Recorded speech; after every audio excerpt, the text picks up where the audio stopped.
नमस्कार भक्तों, आज की कथा है माँ पार्वती ने काल को भी पराजित किया।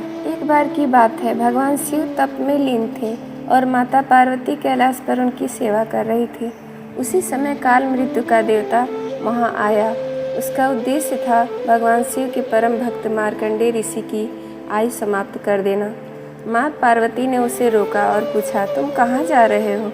काल ने कहा, मैं मार्कंडेय की आत्मा लेने आया हूँ, उसकी आयु पूर्ण हो चुकी है। माँ पार्वती बोली, वो तो भगवान शिव के भक्त हैं, जब तक शिव जी उन्हें स्वयं न चाहें उनका कोई बाल भी बांका नहीं कर सकता। काल हंसा और बोला, मृत्यु सबके लिए निश्चित है, चाहे वो भक्त हो या देवता। यह सुनकर पार्वती जी ने अपने दिव्य रूप महाकाली को धारण कर लिया। उनकी आंखें अग्नि की तरह जल उठी और वे काल के सामने दीवार बनकर खड़ी हो गई।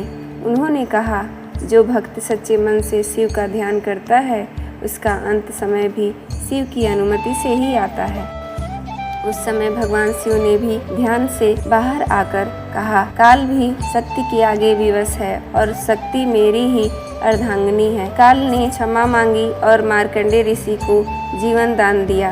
यह कथा हमें यह सिखाती है कि सच्ची भक्ति में इतनी शक्ति होती है कि मृत्यु को भी टाल सकती है और माँ पार्वती शक्ति स्वरूपा हैं। जब वे जागती हैं तो काल का भी रास्ता बदल देती हैं। धन्यवाद।